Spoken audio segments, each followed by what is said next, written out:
5장. 너희는 복이 있다.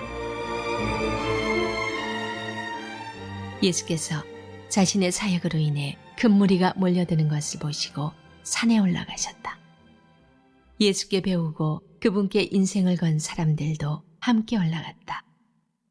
조용한 곳에 이르자 예수께서 자리에 앉으셔서 산행에 함께한 사람들을 가르치셨다. 예수께서 하신 말씀은 이렇다. 벼랑 끝에 서 있는 너희는 복이 있다. 너희가 작아질수록 하나님과 그분의 다스림은 커진다. 가장 소중한 것을 잃었다고 느끼는 너희는 복이 있다. 그때야 너희는 가장 소중한 분의 품에 안길 수 있다. 더도 말고 덜도 말고 자신의 모습 그대로 만족하는 너희는 복이 있다. 그때 너희는 돈으로 살 수 없는 모든 것에 당당한 주인이 된다. 하나님께 입맛이 당기는 너희는 복이 있다. 그분은 너희 평생에 맛볼 최고의 음식이요 음료다. 남을 돌보는 너희는 복이 있다. 그렇게 정성 들여 돌보는 순간에 너희도 돌봄을 받는다. 내면 세계, 곧 마음과 생각이 올바른 너희는 복이 있다. 그때야 너희는 바깥 세상에서 하나님을 볼 수 있다. 경쟁하거나 다투는 대신에 협력하는 모습을 보여주는 너희는 복이 있다. 그때 너희는 진정 자신이 누구이며 하나님의 집에서 자신의 자리가 어디인지 알게 된다. 하나님께 헌신했기 때문에 박해를 받는 너희는 복이 있다. 그 박해로 인해 너희는 하나님 나라에 더 깊이 들어가게 된다. 그뿐 아니다. 사람들이 내 평판을 떨어뜨리려고 너희를 깔보거나 내쫓거나 너희에 대해 거짓을 말할 때마다 너희는 복을 받은 줄로 알아라. 그들이 그렇게 하는 이유는 진리가 너무 가까이 있어서 그들이 불편을 느끼기 때문이다. 그런 일이 일어날 때 너희는 기뻐해도 좋다. 아예 만세를 불러도 좋다. 그들은 싫어하겠지만 나는 좋아하니 말이다. 온 천국이 박수를 보낼 것이다. 또한 너희만 그런 일을 당하는 것이 아님을 알아라. 내 예언자와 증인들은 언제나 그런 고생을 했다.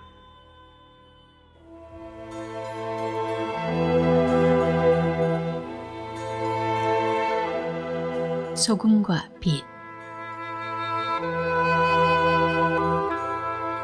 너희가 여기 있는 이유를 말해주겠다.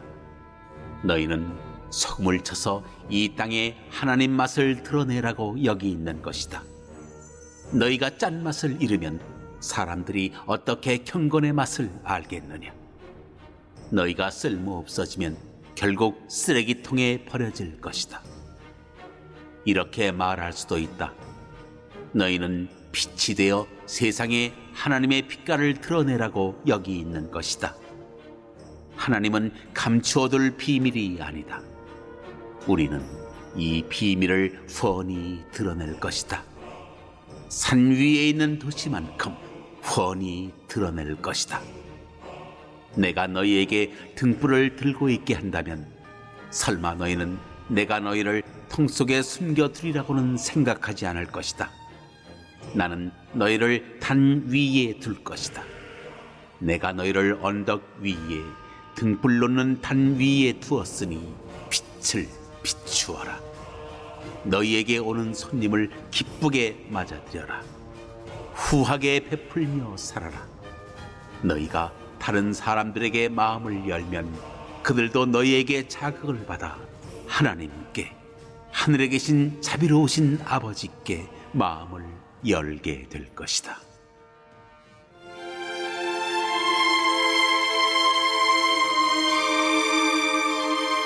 하나님 율법의 완성. 내가 하나님의 율법이든 예언자든 성경을 폐지하러 왔다고 생각하지 마라. 내가 온 것은 폐지하려는 것이 아니라 오히려 완성하려는 것이다. 나는 그 모든 것을 거대한 하나의 파노라마 속에 아우를 것이다. 하나님의 율법은 하늘의 별과 너희가 발을 딛고 있는 땅보다 더 현실적이며 영속적이다. 별들이 다 불타버리고 땅이 닳아 없어진 뒤에도 하나님의 율법은 살아서 역사할 것이다. 하나님의 율법에서 가장 작은 항목이라도 하찮게 여긴다면 너희 스스로를 하찮게 여기는 꼴밖에 되지 않는다. 그러나 그 율법을 진지하게 대하고 다른 사람들에게 그 길을 보여주면 너희는 천국에서 영광을 얻을 것이다. 옳게 사는 문제에서 너희가 바리새인들보다 훨씬 낫지 않으면 천국에 들어갈 생각은 아예 하지 말아야 한다.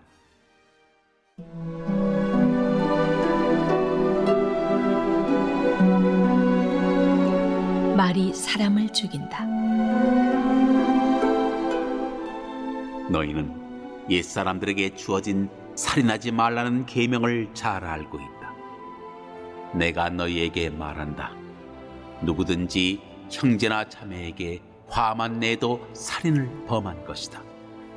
무심코 형제를 바보라고 부르면 너희는 법정으로 끌려갈 수 있다. 생각 없이 자매에게 멍청이라고 소리치면 지옥불이 너희 코앞에 있다. 가장 단순한 진실은 말이 사람을 죽인다는 것이다. 이런 문제에서 나는 너희가 이렇게 행동하기를 바란다. 네가 예배당에 들어가서 헌금을 드리려는데 갑자기 어떤 친구가 너에게 원한을 품고 있는 것이 생각나거든 헌금을 내려놓고 즉시 나가 그 친구에게 가서 화해하여라. 반드시 그렇게 하고 난 뒤에 돌아와 하나님과의 일을 마무리하여라.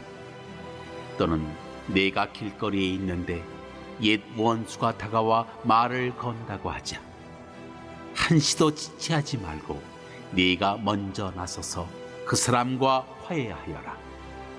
그의 이력을 보건대 그 사람이 선수를 치게 두면 너는 결국 법정에 서게 될 것이고 어쩌면 감옥에 갈지도 모른다. 그렇게 되면 너는 엄청난 벌금을 물지 않고는 거기서 나오지 못할 것이다.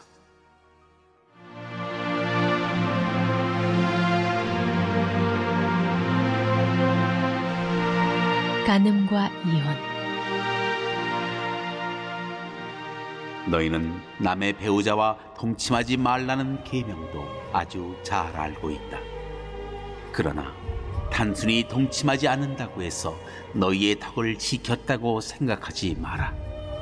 너희 마음은 너희 몸보다 훨씬 빨리 정욕으로 더럽혀질 수 있다.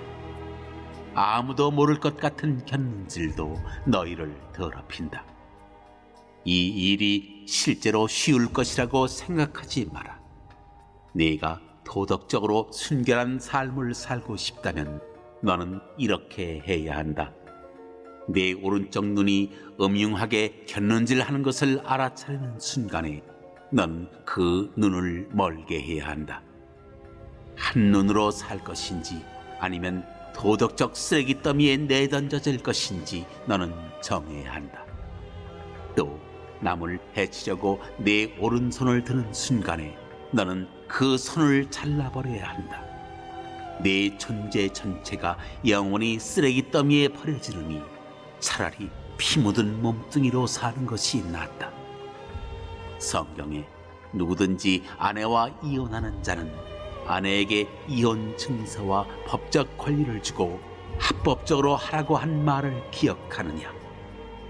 너희 중에는 이 규정을 자신의 이기심과 변덕스러운 마음을 포장하는 구실로 이용하거나 합법적이라는 이유만으로 옳은 척하는 사람이 너무 많다. 제발 가식은 그만두어라. 아내와 이혼하면 너희는 아내를 간음하게 만든 책임이 있다. 아내가 문란한 성생활로 이미 그렇게 되지 않은 이상 말이다. 또 그렇게 이혼한 여인과 결혼하면 너희도 자동으로 간음하는 자가 된다. 법을 구실 삼아 도덕적 타락을 미화할 수 없다.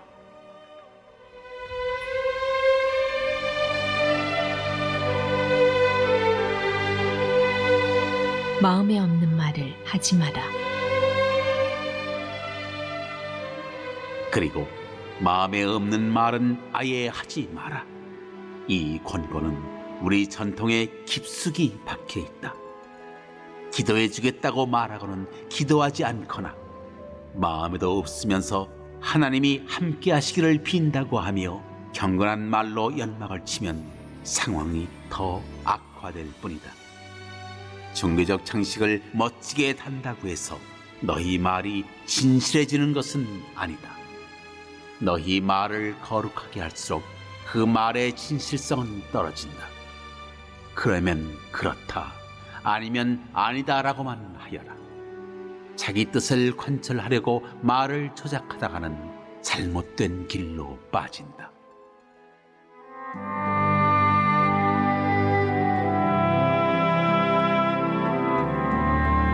원수를 사랑하여라. 다시 생각해 봐야 할 옛말이 또 있다. 눈에는 눈, 이에는 이라는 말이다. 그렇게 해서 문제가 해결되겠느냐? 내가 하고 싶은 말은 이것이다. 절대로 되받아치지 마라. 누가 너를 치거든 그 자리에 서서 맞아라. 누가 너를 법정으로 끌고 가서 네 셔츠를 달라고 소송하거든 네 가장 좋은 외투까지 잘 포장해 선물로 주어라. 그리고 누가 너를 억울하게 이용하거든 종의 삶을 연습하는 기회로 삼아라. 똑같이 갚아주는 것은 이제 그만하여라. 너그럽게 살아라. 너희는 옛 율법에 기록된 친구를 사랑하라는 말과 기록에는 없지만 원수를 미워하라는 말을 잘 알고 있다. 나는 거기에 이의를 제기한다. 나는 너희에게 원수를 사랑하라고 말하겠다. 원수가 어떻게 하든지 너희는 최선의 모습을 보여라. 누가 너희를 힘들게 하거든 그 사람을 위해 기도하여라. 그러면 너희는 너희의 참된 자아, 하나님이 만드신 자아를 찾게 될 것이다. 하나님도 그렇게 하신다. 그분은 착한 사람이든 악한 사람이든 친절한 사람이든 비열한 사람이든 상관없이 모두에게 가장 좋은 것, 해의 온기와 비의 양분을 주신다. 너희가 사랑할 만한 사람만 사랑하는 것이 고작이라면 상급을 바랄 수 있겠느냐? 그것은 누구나 하는 일이다. 너희가 만일 너희에게 인사하는 사람에게만 겨우 인사한다면 상급을 바랄 수 있겠느냐? 그것은 죄인도 흔히 하는 일이다. 한마디로 내 말은 성숙한 사람이 되라는 것이다. 너희는 천국 백성이다. 그러니 천국 백성답게 살아라. 하나님이 주신 너희 신분에 합당하게 살아라. 하나님께서 너에게 하시는 것처럼 너희도 다른 사람들을 대할 때 너그럽고 인자하게 살아라. 예수님은 무리를 보시고 산에 올라 가르치십니다. 산상설교 말미에서 예수님은 가르침을 듣고 행하지 않는 자는 모래 위에 집을 쌓은 어리석은 사람처럼 무너진다고 하십니다. 7장 24절이야 보세요. 다시 말해서 산상설교는 실천하도록 주어졌습니다. 예수님은 하늘나라 백성이 실천해야 할 일을 가르치시기 전에 하늘나라에 속한 자의 복을 8가지로 선언하십니다. 첫째, 심령이 가난한 자들은 복됩니다. 예수님은 심령이를 붙여서 마음의 상태나 태도가 가난한 것을 말씀하십니다. 마음이 가난한 상태는 고통을 겪는 자들의 낮아진 모습, 자신을 낮추는 겸손의 태도를 의미합니다. 이사야 61장에 가난한 사람들은 마음이 부서지고 갇히고 애통한다고 기록되어 있습니다. 이들은 마음이 파산한 상태에서 하나님 앞에 서서 겸손하게 오직 주의 도움에만 의존합니다. 우리는 첫 번째 복을 구약에서 복음을 묘사하는 이사야 61장의 성취라는 점에서 이해해야 합니다. 삶의 어려움 가운데서도 메시아의 오심을 기다린 그들은 결국 예수님을 만났기 때문에 복된 사람들입니다. 땅의 관점에서는 자신의 안전을 보장해 줄 수 있고 목표를 이룰 만한 재화를 보유하고 있을 때 복을 받았다고 생각하죠. 부와 지식, 학벌과 권력과 같은 것을 가지면 복된 사람으로 사회가 평가하기 때문입니다. 그러나 어떤 일로 마음이 무너진 상태에서 겸손히 하늘 아버지께 의존하는 사람은 복됩니다. 하늘나라가 아들을 통해 왔고 이 나라는 겸손한 자들의 것이기 때문에 이들은 하늘나라를 얻습니다. 둘째, 애통하는 자들은 복됩니다. 두 번째 복도 이사야 61장과 연결됩니다. 애통하는 자들은 이사야 61장 2절의 슬픈 자들, 애통하는 자들입니다. 이사야 61장 2, 3절에서 애통하는 사람들은 슬픔을 안겨다 준 고통의 세월을 보낸 포로 생활에서 귀환한 사람들이죠. 따라서 두 번째 복은 하늘나라의 도래와 관련이 있습니다. 포로 상태에서 하나님의 도움만을 간절히 구하면서 애통하던 조상들이 하나님의 구원 또는 귀환하게 하심으로 위로를 받은 것처럼 하나님의 위로를 기다리면서 울던 자들은 예수님 안에서 위로를 받게 될 것입니다. 하나님이 통치하시면 주의 백성이 복된 소식을 경험하게 될 것이라는 이사야의 약속이 예수께서 가지고 오신 하늘나라를 통해 성취됩니다. 하나님의 도움만을 애통하며 기다린 자들에게 예수님이 위로십니다. 이 땅에는 고통이 있고 그래서 애통할 수밖에 없는 일이 생깁니다.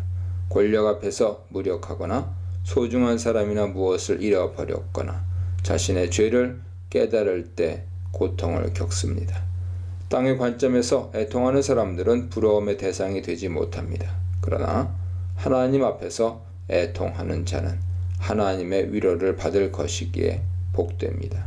셋째, 온유한 사람들은 복됩니다. 그리스 로마 문화에서 온유는 친절하거나 신사적인 태도를 의미했죠. 온유한 사람은 신적 속성을 반영하는 사람으로서 존경과 칭찬을 받았고 위대한 교사는 친절을 겸비한 사람이었습니다. 그러나 우리는 온유로 번역된 세 번째 복의 프라위스를 구약과 유대 배경에서 이해해야 합니다. 온유한 자들, 호이 프라이에이스는 유순한 온유한 성품의 사람들이 아니라 하나님에 대해 겸손한 낮은 자세를 가진 사람들입니다. 팔복의 구조에 따르면 첫 네 가지 복은 사람과 사람의 수평적인 관점이 아니라 하나님과 인간의 수직적인 관점에서 복된 상태와 관련이 있습니다. 세 번째 복의 배경인 이사야 61장 1, 2절, 시편 37편 11절, 모세 온유를 언급한 민수기 12장 3절을 분석하면 아나브의 의미는 하나님을 의지하는 측면에서의 겸손한 태도를 가리킵니다. 온유한 자들이 땅을 얻게 된다는 말씀의 배경은 시편 37편 11절이죠. 시인은 악인이 잘 되는 것과 비교해서 조바심을 내지 말고 하나님을 신뢰하도록 가르칩니다. 악인이 칼을 빼고 활을 당겨 선한 사람들을 괴롭히며 하나님 앞에서 겸손히 하나님의 뜻을 묻지 않지만 여호와를 의뢰하고 여호와를 기뻐하고 네 길을 여호와께 맡겨야 합니다. 악인의 성공에도 불구하고 모든 유혹의 짐을 하나님께 맡기고 하나님을 신뢰하는 사람은 잠잠히 기다릴 수 있습니다. 말하자면 온유한 자들은 자기 주장에 의존하는 사람들이 아니라 하나님의 의도를 신뢰하면서 인내하는 사람들입니다. 이들은 하나님의 뜻과 통치에 복종함으로써 하나님이 주실 복을 경험하게 될 것입니다. 예수님 당시의 쿰랑 공동체도 시편 37편의 온유를 하나님 앞에서 겸손한 성품으로 이해했습니다. 덧붙여서 흔히 모세의 온유함을 세 번째 복의 근거로 삼는 경우가 있습니다. 민수기 12장 문맥에서 모세는 하나님 앞에서 비참하게 낮아진 존재입니다. 그는 자기 백성에게서 끊임없이 공격받고 이제는 형제와 자매에게서 비난을 받는 안타까운 처지에 이릅니다. 지상의 누구보다도 낮아진 사람이 되고 말았습니다. 그러나 불쌍하고 낮아진 모세의 태도는 하나님을 향해 겸손하고 의지하는 태도가 되죠. 정리하면 온유한 사람은 하나님 앞에서 낮아지고 가난하고 불쌍하고 무력한 사람을 가리킵니다. 이런 사람은 원하는 때에 원하는 방식으로 결과가 나오지 않더라도 주변 여건이 자신의 기대와 다르다고 해도 하나님 앞에서 겸손히 인내하며 하나님의 간섭과 섭리에 인생을 맡깁니다. 세상에서 이와 같은 방식으로 온유한 사람을 보고 복되다고 평가하기는 어려울 것입니다. 그러나 하나님 앞에서 온유하게 인생을 맡기는 사람은 약속을 얻게 될 것입니다. 넷째, 의를 배고파하고 목말라 하는 자들은 복됩니다.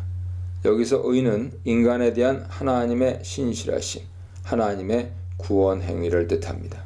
배고픔과 목마름은 하나님의 구원을 갈망하는 표현이죠. 의로운 백성은 줄이거나 목마르지 않게 해주실 긍휼의 하나님께 구원과 해방의 소망을 두었습니다. 불의의 세상에서 다른 것에 의존하지 않고 하나님의 개입을 갈망하는 사람은 복됩니다. 하나님은 반드시 응답하십니다. 다섯째, 긍휼을 베푸는 자들은 복됩니다. 긍휼은 율법의 정신으로서 하늘나라 복음의 특징이죠. 긍휼을 베풀어야 하는 대상은 공동체 내부와 소외되고 죄 많은 외부인들을 포함합니다. 하나님은 긍휼을 베푼 손길을 반드시 기억하고 보상하십니다. 종말론적으로 최후 심판 장면에서 심판의 잣대는 긍휼을 베푼 여부이므로 긍휼을 베푼 이들은 긍휼을 얻습니다. 특히 자신의 어려운 형편에서도 불쌍히 여기는 인생을 살아갈 때 하나님은 그런 삶이 옳다고 인정하십니다. 여섯째, 마음이 깨끗한 자들은 복됩니다. 마음의 청결이나 순수는 진실함, 곧 거짓과 반대되는 태도를 의미합니다. 8절의 배경인 시편 24편 4절로 6절에서 하나님의 얼굴을 구하며 성전을 향해 올라가는 자는 손을 깨끗하게 하고 마음을 청결하게 해야 합니다. 이는 이웃을 순수하고 신실하게 대하는 것을 뜻하죠. 다른 사람을 선하게 대하면 하나님을 만날 것이기에 복됩니다. 일곱째, 분쟁과 갈등이 끊이지 않는 땅에서 화평케 하는 자들은 하나님의 아들들로 불릴 것이기에 복됩니다. 누구누구의 아들은 어떤 대상의 성품이나 성향을 공유하는 것을 의미하죠. 평화는 하나님의 성품이기 때문에 평화의 사람은 최고의 영예인 하나님의 자녀로 불립니다. 여덟째, 하늘나라의 자녀로 사는 자들에게는 예수님 때문에 땅의 세력이 주는 핍박이 뒤따르기 마련입니다. 핍박은 현재 하늘나라에 소속되어 있다는 증거이기에 하늘나라가 그들의 것이기 때문이라는 표현이 뒤따릅니다. 11, 12절은 여덟째 복의 확장으로서 13절과 연결시킵니다. 하늘에 계시는 하나님은 제자들의 아버지가 되시고 현재 질서가 역전될 것이기에 그들은 복 있는 자들입니다. 하나님 나라, 역전의 나라, 비워진 사람들의 나라, 평화와 의의 사람들의 나라에 대해 묵상해 보시기 바랍니다. 13절로 16절입니다. 너희는 제자들로서 11, 12절에서는 예수님 때문에 핍박을 받는 자들이었습니다. 땅에는 마음이 오만하고 불의를 행하는 사람들, 무자비하고 순수하지 않고 싸우기를 좋아하고 핍박하는 사람들이 살고 있습니다. 이들은 땅을 더럽히는 사람들입니다. 제자들은 땅의 소금입니다. 고대 사회에서 소금은 여러 용도로 사용됐으며 대표적인 기능은 음식의 맛을 내고 음식을 보존하는 것이었죠. 그렇다면 제자들은 세상의 유익이 되고 세상의 부패를 막는 제자의 가치를 갖고 있습니다. 그런데 소금이 맛을 잃어버리면 그것은 소금이 아니므로 사람들이 사용하지 않고 밟고 지나가 버립니다. 맛을 일타로 번역한 모라이노는 문자적으로 어리석게 되다입니다. 제자들의 정체가 소금이라는 것은 땅에서 어리석지 않고 현명한 사람들이어야 한다는 뜻이죠. 소금이 맛을 잃는 것은 일어날 수 없는 현상을 강조하는 표현입니다. 이는 물의 특징이 물기인데 물기가 없는 물이라는 말은 성립할 수 없는 모순인 것과 같은 이치죠. 소금이 맛을 잃는다는 논리는 등불을 켜고서 그것을 숨기려고 하는 행위와 같은 맥락에서 이해될 수 있습니다. 소금이 짠맛을 잃어버리는 일은 불가능하므로 어리석은 제자는 짠맛을 내지 못함으로써, 즉 어리석은 삶으로 참 제자가 아님을 드러냅니다. 또는 어리석은 소금은 소금의 맛을 여전히 지니고 있으나 그 영향력이 약해서 제 역할을 하지 못하는 것을 의미할 수도 있습니다. 이런 소금은 땅에서 제 맛을 유지하지 못해 이물질이 가득한 흙과 뒤섞여서 더럽게 되고 더러운 취급을 받습니다. 밟히고 마는 것이죠. 구별된 정체성을 따라 살지 못하면 영향력을 상실해서 땅의 사람들처럼 어리석은 인생에 빠지고 맙니다. 제자들은 땅의 소금으로서 땅에서 살도록 부름받습니다. 소금은 매우 적은 양이지만 큰 영향을 끼치고 적지만 필수적인 물질인 것처럼 제자는 이런 정체성을 인식하고 경고와 격려를 함께 받고 있습니다. 제자들은 세상의 빛입니다. 산 위에 세워진 도성이 숨겨질 수 없습니다. 세상의 빛은 하나님 앞에서 신실한 자들을 가리키며 이런 사상은 이사야의 종의 노래에 근거합니다. 이사야에서 하나님의 신실한 백성은 열방의 빛으로 표현되죠. 42장 6절, 49장 6절, 60장 3절 보세요. 특히 이사야 본문에서 열방을 비추는 사역은 여호와의 종이 수행할 사명이므로 세상의 빛으로 부름받은 자들은 종의 정체성을 지닌다고 할 수 있습니다. 특히 마태복음 4장 16절에서 예수님은 흑암에 앉은 백성과 그늘에 앉은 자들의 큰 빛으로 오셨습니다. 예수님은 야훼의 종으로서 이사야가 예언한 최고의 빛이며 빛의 사명이 예수에게서 제자들에게로 위임됩니다. 빛은 그 자체를 위해 존재하지 않습니다. 빛은 무엇을 밝히는 것을 목표로 합니다. 도시에 빛이 있는 목적은 그 도시를 밝게 만드는 것이죠. 그러므로 등불을 켜서 그것을 뒷박 밑에 두지 않고 등경 위에 둡니다. 그래야 집안에 있는 모든 것을 비출 수 있습니다. 어둠을 밝힐 목적으로 준비한 등불을 준비하고는 그 빛을 막으려고 숨기는 것은 모순입니다. 이는 마치 밤에 책을 읽으려고 전구를 켜고는 눈부시다고 검은색 헝겊으로 전구를 쏴버리는 것과 같습니다. 그러므로 제자들의 빛이 사람들 앞에서 빛나야 하고 그들의 선한 행위를 보고 하늘에 계시는 아버지께 영광 돌리게 해야 합니다. 좋은 행실은 바로 앞에 팔복에 나오는 더 나은 의와 직결됩니다. 빛이 세상을 위해 존재하는 것처럼 제자들은 세상을 위해 존재합니다. 소금과 빛은 제자들의 존재와 역할을 선언합니다. 제자들은 세상에 반드시 필요한 가치를 지니고 있습니다. 소금이 있어야 음식을 보존할 수 있고 맛을 낼 수 있듯이 빛이 있어야 도시의 사람들이 살아갈 수 있듯이 땅의 소금과 세상의 빛인 제자들은 반드시 세상에 존재해야 합니다. 제자들은 소금과 빛이므로 착한 행실을 하도록 부름받았습니다. 산상설교의 가르침에 순종해서 사는 인생은 어리석지 않으며 따라서 맛을 잃지 않으며 세상을 밝히는 가치를 발휘하게 됩니다. 신자로 부름받은 순간부터 세상을 밝힐 뿐만 아니라 세상에 노출되죠. 은밀하게 선한 행실을 한 것은 세상을 비추는 빛으로 하나님께 영광 돌립니다. 반면 아무리 숨어서 죄를 지어도 반드시 드러나 하나님의 영광을 가립니다. 세상이 교회가 본연의 모습을 찾도록 걱정하는 시대에 신자는 삶으로 존재를 입증해야 합니다. 17절로 20절입니다. 예수님은 율법이나 선지자를 무효화하거나 취소하러 온 것이 아님을 분명히 하십니다. 생각하지 말라 하는 것은 예수께서 오신 목적에 대해 오해하지 말 것을 강조하고 있습니다. 율법이나 선지자는 구약을 가리키는 전문적 표현인 율법과 선지자와 같은 의미입니다. 예수님은 구약을 성취하러 오셨습니다.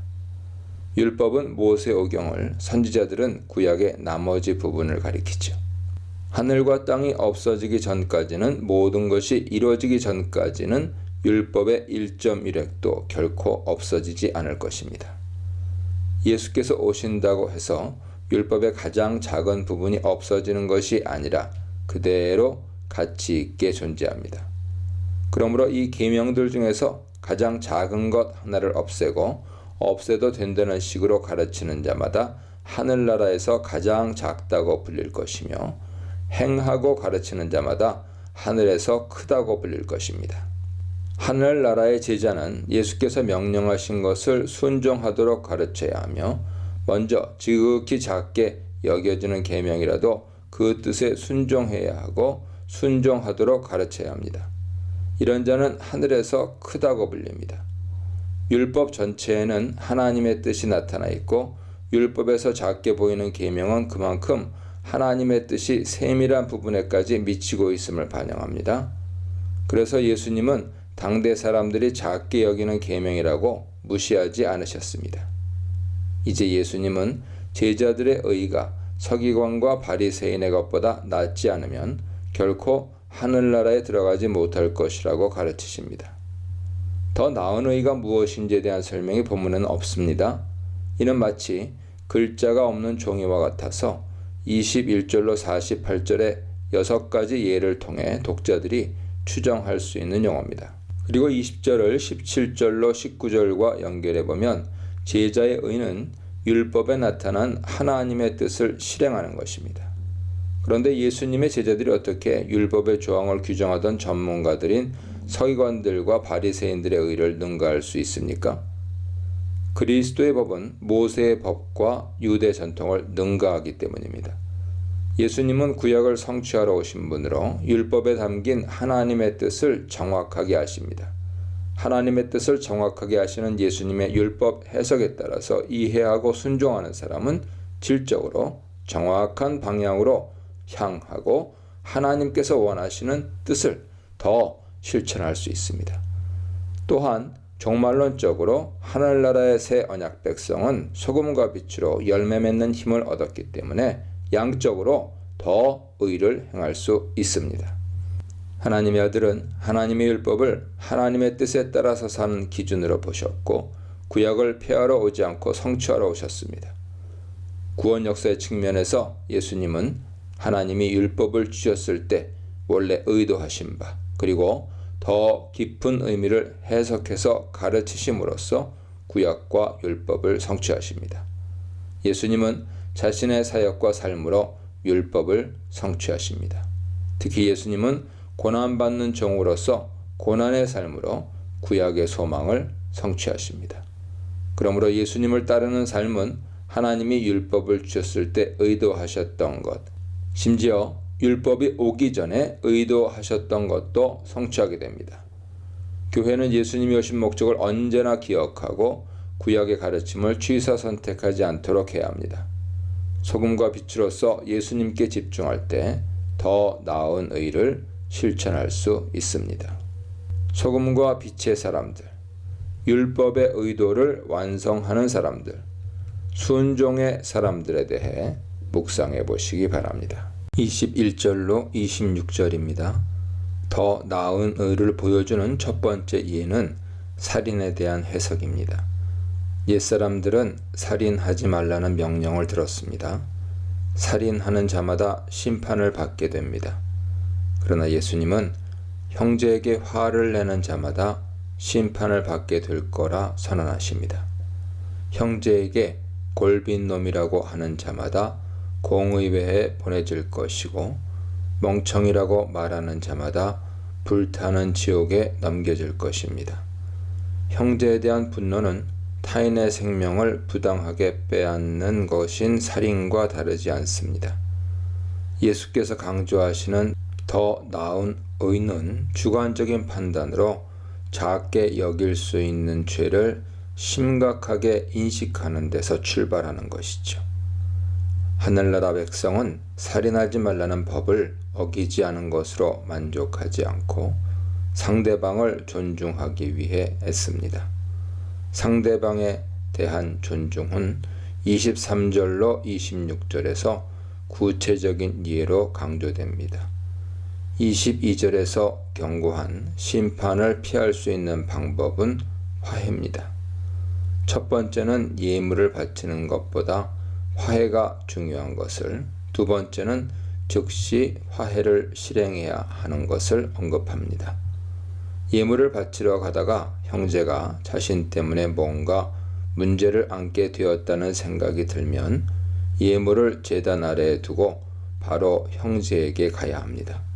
산상설교가 주어지는 갈릴리에서 예루살렘 성전까지 가는데 일주일가량 소요되므로 멀리 있는 예루살렘 성전에 가서 제단에 제물을 올리지 않고 돌아온다는 것은 쉬운 일이 아닙니다.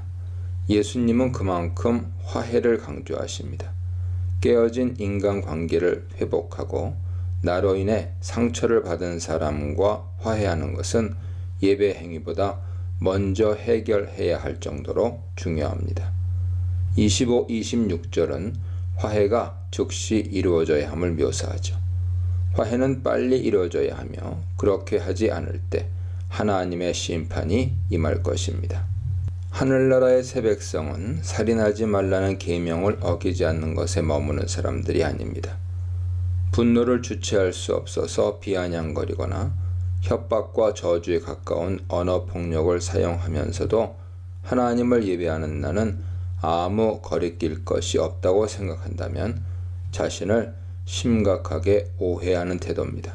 자신의 입장에서 작게 보이는 무시와 상처가 지옥에 갈 정도로 심각하고 예배보다 먼저 해결돼야 할 문제임을 깨닫고 실천해야 합니다. 죄에서 자유하게 된 제자는 죄에 대해 무감각해지는 사람이 아니라 더욱 민감해지는 사람이죠. 형제를 향해서 분노로 심판하는 언어를 사용하는 사람은 자신이 하나님의 심판대 앞에 서게 될 것이라는 두려움을 가져야 합니다. 건전한 신학과 교리가 중요한 것은 두말할 필요도 없지만 하나님의 자리에 앉아서 형제를 향해 심판과 관련된 욕을 하지 말아야 합니다. 예컨대 흔히 쓰는 말이 불신자, 눈먼 인도자, 신앙 없는 놈, 교회 쓸모없는 놈, 바리새인같이 위선적인 놈, 지옥에 떨어질 놈 등등 우리나라 사람들이 쉽사리 사용하는 용어가 있죠. 우리는 형제를 향한 분노가 최초의 살인으로 나타난 것을 기억해야 합니다. 27절로 30절입니다. 예수님은 6번째 계명인 살인 금지에 이어서 간음과 관련된 7번째 계명을 언급하십니다. 구약에서 간음은 유부녀가 남편 외에 다른 남자와 성관계를 맺는 것을 가리킵니다. 출애굽기 20장, 신명기 5장 보세요. 율법에서 간음 행위는 실제로 드러난 음행을 가리키며 반드시 법의 판단을 받아야 했습니다. 그러나 예수님은 하나님이 이 율법을 주신 원래 의미를 밝히십니다. 여자를 음행의 목적으로 보는 것도 간음인 것이죠. 남자편 시각이죠. 여자, 귀내는 결혼한 여자, 타인의 아내입니다. 남의 아내를 간음할 목적으로 기회를 엿보는 것은 이미 간음죄를 지은 것이죠. 마음과 몸, 예컨대 간음의 마음으로 본 눈이 분리되지 않고 하나님은 마음을 보시기 때문입니다. 예수님은 몸의 일부가 실족하게 만든다면 차라리 그것 없이 지옥 형벌을 피하는 것이 낫다고 경고하십니다. 눈은 의도, 손은 행위와 관련된 표현으로 남의 아내를 탐욕으로 본 죄의 대가로 10번째 계명이죠. 눈이 뽑혀야 합니다. 눈이나 손이 잘리는 것이 지옥에 보내지는 비극보다 낳습니다. 이러한 표현은 과장법이므로 문자적으로 적용하지 말아야 하지만 그만큼 하늘나라 자녀는 마음의 의도까지 심판하시는 하나님의 눈을 의식하고 살아야 할 것을 예수님은 강조하십니다. 그냥 넘기기 쉬운 마음의 죄 역시 심각한 것입니다. 인간 법정을 피할 수 있으나 하나님의 눈을 피할 수는 없습니다. 이와 같이 예수님은 제7계명을 인정하시면서 법의 적용 범위를 마음에까지 넓히십니다. 따라서 예수님은 계명을 주신 원래 의도를 밝혀주심으로써 제7계명을 성취하시고 더 나은 의를 가르치십니다. 31, 32절입니다. 더 나은 의를 위한 세 번째 예는 이혼이죠. 이혼은 앞에 간음과 연결되는 주제이므로 이 위치에 놓이는 것이 자연스럽죠. 본문은 신명기 24장을 배경으로 하며 마태복음 19장 3절로 9절에서 자세히 설명하고 있습니다. 옛사람은 아내와 이혼하는 자는 그녀에게 이혼증서를 주라는 명령을 들었습니다. 이혼증서를 써 주라는 부분은 신명기 24장을 배경으로 합니다. 남자가 이혼증서를 써주는 것은 고대 사회 가정에서 절대적인 권위를 가졌던 남편의 힘을 제한해서 여성과 여성의 가정에 대해 책임 있는 행동을 하도록 하려고 한 것이죠. 이혼 장려가 아니라 여성을 보호하는 목적으로 이혼 증서가 필요했던 것입니다. 그러나 예수님은 음행의 경우 외에 그의 아내와 이혼하는 자마다 그녀로 하여금 간음하게 만들고 이혼한 여자와 결혼하는 자마다 간음하는 것이라고 말씀하십니다. 어떤 남자가 아내와 이혼하게 되면 아내로 하여금 간음을 하게 만들고 이 여자와 결혼하는 자는 간음을 범하게 됩니다. 재혼과 관련해서 합법적으로 이혼한 사람은 재혼할 수 있었고 이혼증서는 재혼할 수 있다는 권한이고 여성을 보호하는 기능을 했기에 재혼이 금지된 것은 아니었습니다. 어떤 남자가 아내가 음행을 했기 때문에 이혼을 했고 그 다음 다른 여자와 재혼하는 것은 간음이 아닙니다. 여자가 남편의 간음으로 이혼당한 경우나 여자가 간음 외의 문제로 이혼을 당했을 경우에는 재혼이 가능했습니다. 그러나 만일 여자가 음행을 하지 않았는데 남편에 의해 이혼을 당했을 경우에 이 여성과 결혼을 하는 사람은 간음을 한 것이 됩니다. 왜냐하면 음행의 이유가 아닌데도 부부가 이혼을 하면 하나님 시각에는 여전히 이 둘이 한 몸이기 때문입니다. 이런 여자와 결혼하는 것은 남의 아내와 사는 것이므로 간음입니다. 예수님은 모세를 통해 전해진 이혼의 율법을 부정하십니까? 아닙니다. 예수님은 신명기 24장에 담긴 하나님의 뜻을 알리면서 이 본문이 쉬운 이혼의 근거로 사용될 수 없음을 분명히 하십니다. 신명기 이혼은 인간의 완악함 때문에 허락된 것이지 결혼 제도를 만드신 창조주의 원래 의도가 아닙니다. 제자들은 하늘나라 백성이며 서기관과 바리새인의 의를 넘어서야 하므로 마음이 완악한 자들에게 허락하신 법을 지키는 것으로 만족하지 않습니다. 하나님이 원래 의도하신 법에 순종함으로써 결혼과 이혼에 대한 법을 성취합니다.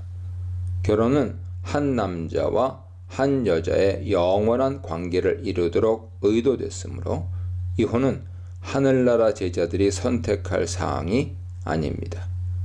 재혼에 대해 간음에 연루되는 것이라고 말씀하는 핵심은 이혼이 틀린 것임을 강조하는 데 있습니다. 하늘나라 제자는 언약관계인 결혼을 파괴하는 행위를 간음으로 간주하고 창조 때의 이상적인 결혼을 지켜야 합니다. 특히 제자는 자신의 욕심 때문에 이혼의 원인을 제공하는 사람의 자리에 서지 말아야 합니다.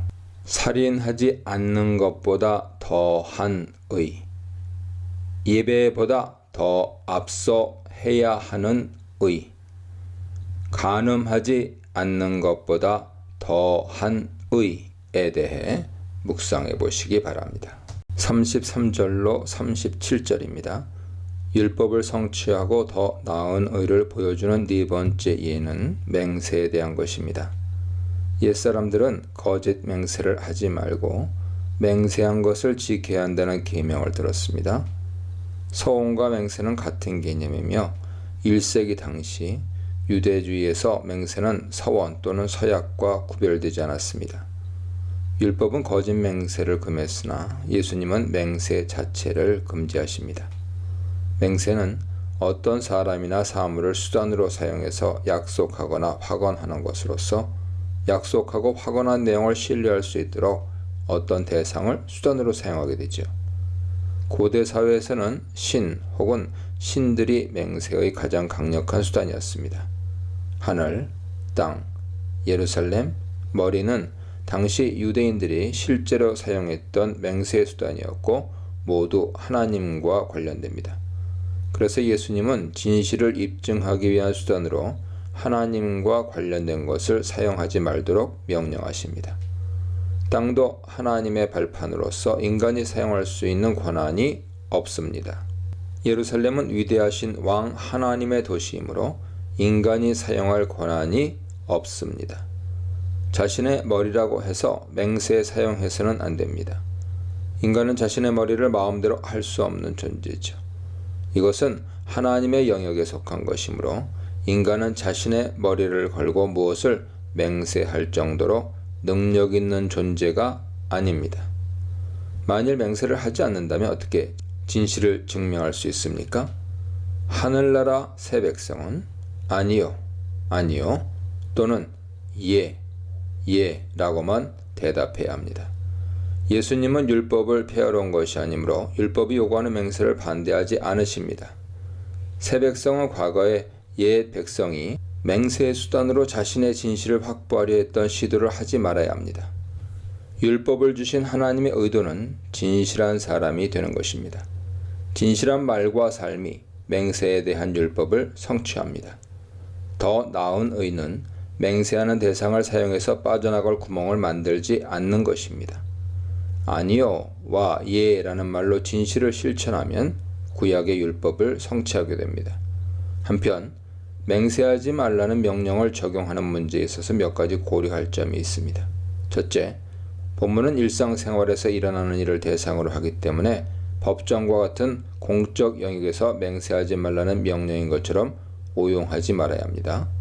둘째, 맹세에 대한 명령을 긍휼과 사랑이라는 주제와 함께 이해해야 합니다. 진실을 말해야 하는 의무는 사람의 생명을 보호하는 방향을 향해야 합니다.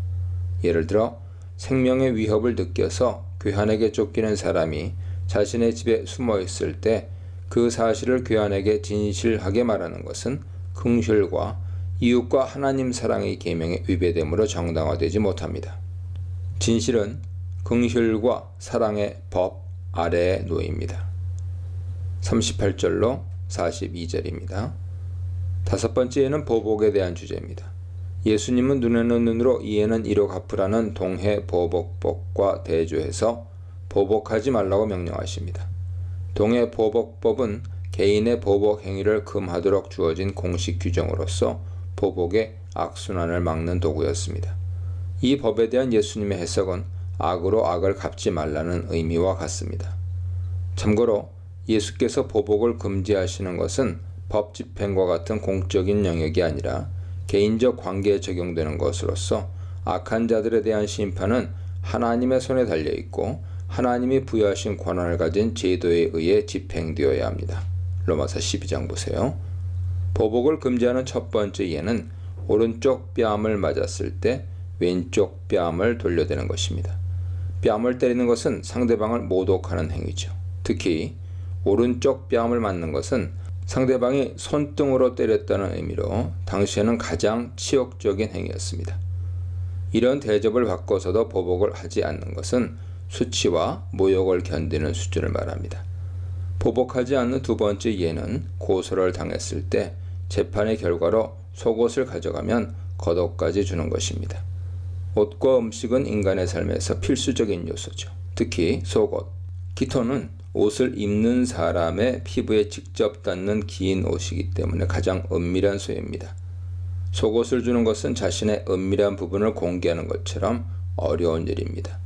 그런데 예수님은 속옷을 주는 것을 당연하게 여겨야 할 뿐 아니라 생활을 위해서 반드시 있어야 하는 겉옷도 주라고 하십니다. 이는 인간으로서 그만큼 수치스러운 상황에 처할지라도 저항하지 않는 태도를 가리키죠. 이처럼 제자는 자신의 것을 뺏기는 순간에도 선으로 대해야 합니다. 보복하지 않는 세 번째와 네 번째 예는 오리를 가도록 강요하면 그 사람과 함께 심리를 가고 구하고 꾸려는 사람을 물리치지 말라는 것입니다. 이와 같은 급진적인 가르침은 작은 것 하나를 손해보는 것도 견디지 못해 고소하는 세상에서는 참으로 실천하기 어려운 것입니다. 인간의 본성으로는 이 명령에 순종하는 것이 불가능해 보이지만 소금과 빛인 제자에게는 순종해야 하는 목표입니다. 이런 수준의 윤리를 행할 수 있도록 하나님의 영광이 세상에 드러나게 됩니다. 한편 당연히 예수님의 명령은 사회의 공의를 외면하려는 의미는 아닙니다. 본문의 예를 어떠한 저항도 하지 말라는 뜻으로 오해하지 말아야 합니다. 예수님과 그의 제자들을 포함한 순교자들은 하늘나라 가치를 위해 적극적으로 헌신했기 때문에 핍박받았습니다. 그러므로 예수님의 제자는 자신의 명예 때문에 보복하는 시도를 하지 않는 대신 악에 대한 법 집행이 엄격하게 되고 약자를 보호하는 일에 헌신해야 합니다. 43절로 48절입니다. 제자들은 이웃을 사랑하고 원수를 미워하라는 계명을 들었습니다. 이웃사랑에 대한 당시의 해석과 달리 예수님은 원수들을 사랑하고 핍박하는 자들을 위해 기도하라고 가르치십니다. 기도는 진심으로 소망하는 표현이므로 결코 쉽게 행할 수 있는 태도가 아닙니다. 구약에도 원수를 잘 대하라는 내용이 나오죠. 출애굽기 23장, 잠언 24장, 25장 보세요. 원수를 사랑하는 것은 이런 구절보다 훨씬 급진적이고 사실상 구약과 유대주의에서는 전례가 없습니다. 원수까지도 사랑하고 위해서 기도하면 하늘 아버지의 자녀로 불립니다. 이는 원수를 사랑하면 하늘 아버지의 자녀가 되는 자격을 얻는 데는 의미가 아닙니다. 제자들은 이미 하늘 아버지의 자녀들이며 원수를 사랑하는 것은 하나님의 자녀임을 입증하죠. 하나님은 모든 사람에게 자비로우시기 때문에 다른 사람들에 대해 사랑으로 대하면 하나님의 아들로 불립니다. 제자가 원수까지도 사랑해야 하는 이유는 하나님의 성품 때문이죠. 하나님은 창조주로서 세상에 꼭 필요한 햇빛과 비를 신자와 불신자를 가리지 않고 선물로 주십니다. 하늘 아버지의 마음이 이러하니 자신을 사랑하는 사람을 좋게 대하는 정도는 넘어서야 합니다. 이기적인 세리도 자기를 잘 대하는 사람을 잘 대하는 정도의 사랑은 실천하죠. 제자는 주고받는 인사를 넘어서는 호의를 베풀어야 합니다. 제자들은 하늘 아버지께서 완전하신 것 같이 완전하게 되는 것을 목표로 삼아야 합니다. 온전한으로 번역한 텔레오스는 성숙한과 같은 뜻입니다. 고린도전서 2장, 14장, 빌립보서 3장에 나오죠. 백성은 공동체나 사회가 세운 기준을 충족시키는 윤리로 만족하지 않고 끊임없이 성숙해 가야 합니다. 원수 사랑은 이웃 사랑의 율법을 성취합니다. 원수 사랑은 본성으로는 실천할 수 없는 가장 급진적인 윤리이고 제자도의 정점입니다. 하늘나라 자녀는 더 나은 의를 행할 수 있는 사람들로 부름받았습니다. 사랑하려고 순종하는 자녀에게 하나님은 힘을 주십니다. 하늘나라 자녀로 부름받는 순간 이러한 동기와 목표가 주어지며 더 나은 의를 이루고자 순종함으로 아버지를 닮는 것이 존재의 목표입니다. 헛된 맹세를 하지 않는 것보다 더한 의, 행한 대로 갚는 것보다 더한 의, 사랑의 의, 온전함의 의에 대해 묵상해 보시기 바랍니다.